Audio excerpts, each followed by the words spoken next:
Mérinov et ses partenaires pêcheurs et industriels, dont l'Association des capitaines propriétaires de la Gaspésie et Mi'kmaq-Wolastoqey Indigenous Fisheries Management Association, sont partis en mission en Bretagne pour découvrir et s'inspirer des plus récentes avancées scientifiques et technologiques dans le domaine de la pêche au chalut. Marc Ebert s'est entretenu avec le pêcheur de Rivière-au-Renard Guillaume Sinotte et avec Damien Grelon, chercheur industriel chez Mérinov et organisateur de la mission. Moi, c'est Guillaume Sinotte. Je suis pêcheur de crevettes présentement. Nous, depuis quelques années, nos stocks de crevettes sont en constante diminution. Puis la pêche assez basse, ça va être une opportunité pour nous de compenser la perte de revenus, étant donné que la pêche à crevettes, les captures diminuent beaucoup. Fait que la mission, c'était pour ça qu'on a été chercher des idées pour améliorer la pêcherie au sébasse au Québec. Donc bonjour, moi c'est Damien Grelon, je suis chargé de projet et chercheur industriel à Mérinov et c'est moi qui ai organisé, monté et coordonné la mission qui nous a amenés la semaine dernière en Bretagne. Bon, alors déjà la question c'est pourquoi avoir choisi déjà d'aller voir ailleurs, mais aussi pourquoi la Bretagne? On va commencer par une petite mise en contexte. En 2011, 2012, 2013, dans le golfe du Saint-Laurent, il a été constaté un recrutement massif d'un poisson de fond qui s'appelle le sébaste. Massif comme on ne l'avait jamais vu par le passé. Puis, ce stock de poissons va être disponible à la pêche dans les 2 prochaines années. Puis ça va être une pêche qui va pouvoir s'étendre, si ça va bien, qui va pouvoir être durable, qui va pouvoir durer le plus longtemps possible, parce que le stock qui est présent est très conséquent, de 1, et de 2, c'est une ressource qui a été déjà exploitée par le passé, donc c'est une ressource qui est connue des marchés, en fait.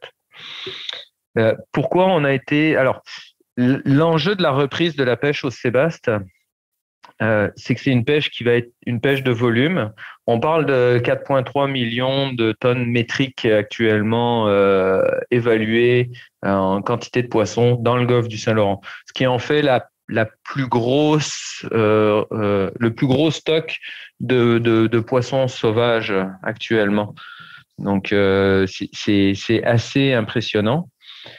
Et la pêche va se faire avec un engin qui s'appelle un chalut. Là, actuellement, dans le golfe du Saint-Laurent, il n'y a plus de pêche commerciale aux poissons de fond depuis le moratoire en 1995. Et il y a une pêche au chalut qui se fait à la crevette, qui est très encadrée, qui utilise une grille de sélectivité. Les niveaux de capture accidentelle sont de 5%.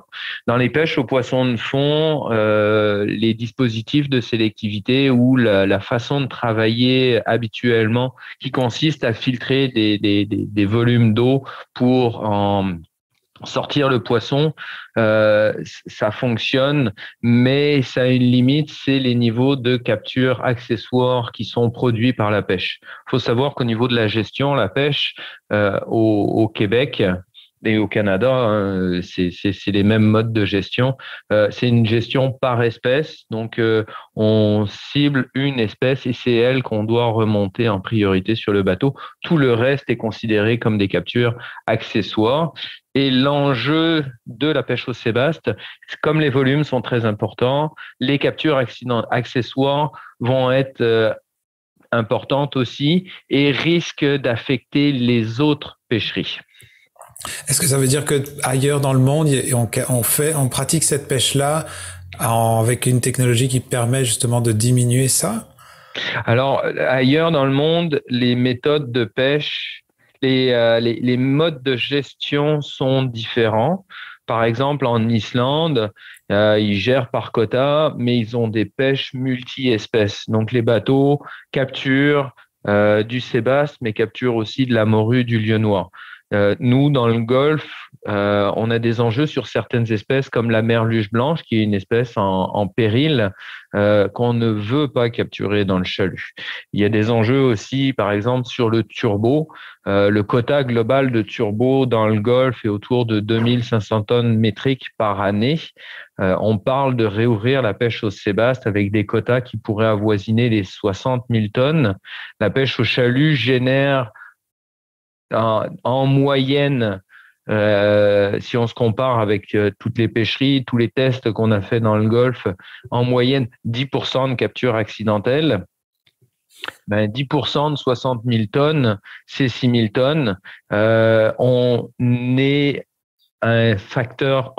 crée un facteur de risque sur les pêcheries de turbo à ce moment-là. D'accord.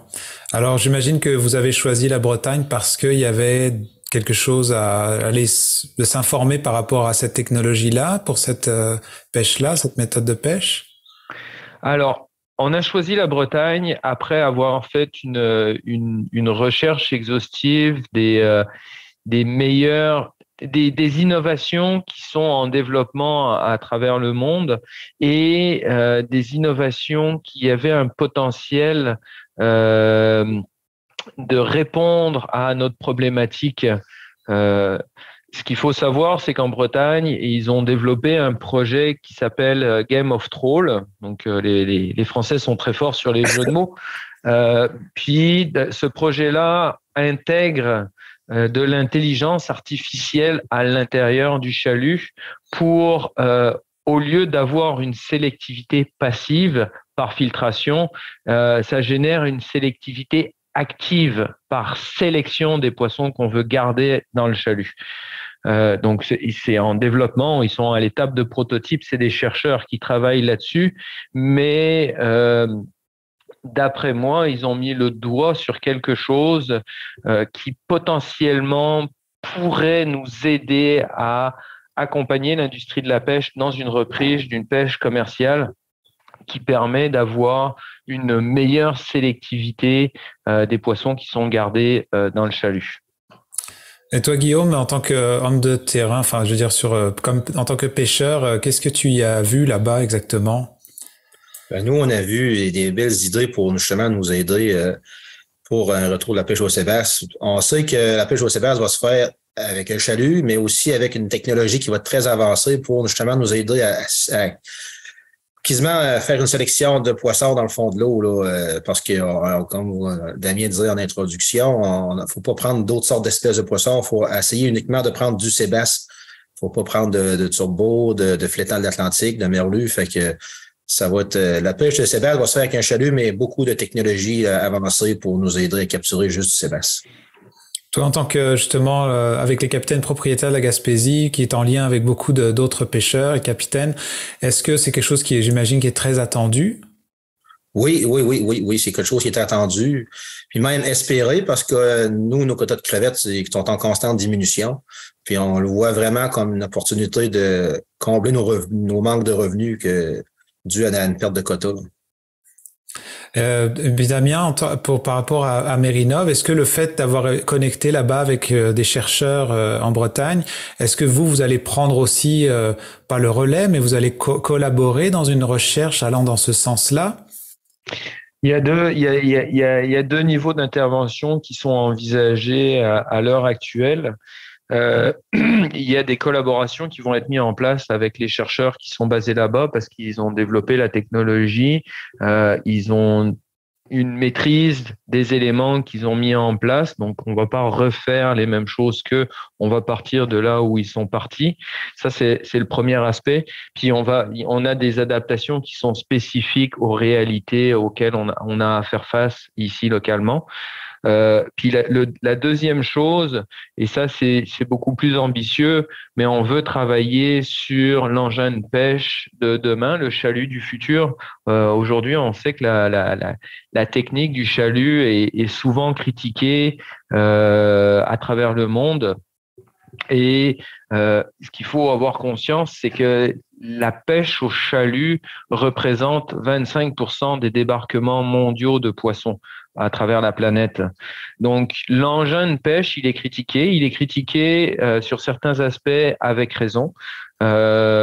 Et nous, ce qu'on aimerait, c'est travailler sur le chalut de demain pour pouvoir améliorer les points justement où cet engin est critiqué et critiquable, l'améliorer ou même les solutionner de manière permanente.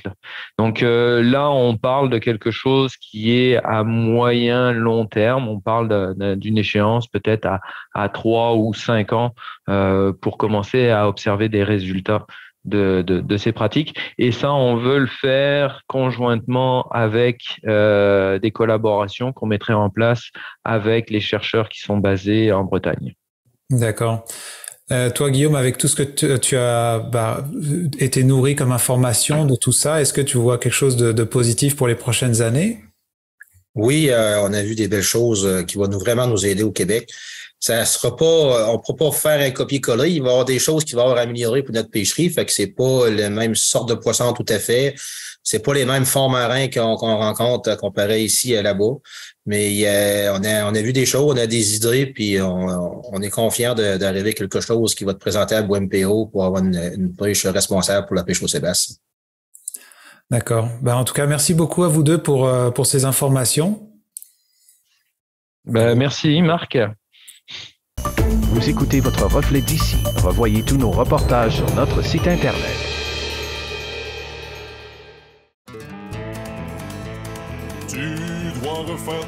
Chez Nadeau Matériaux de Construction Home Hardware de Newport et de Lansab Office, le service de qualité au meilleur prix, c'est ce qui fait toute la différence. Notre équipe sur place saura vous conseiller pour l'aménagement de votre salle de bain, votre cuisine ou tout autre projet de peinture ou de rénovation.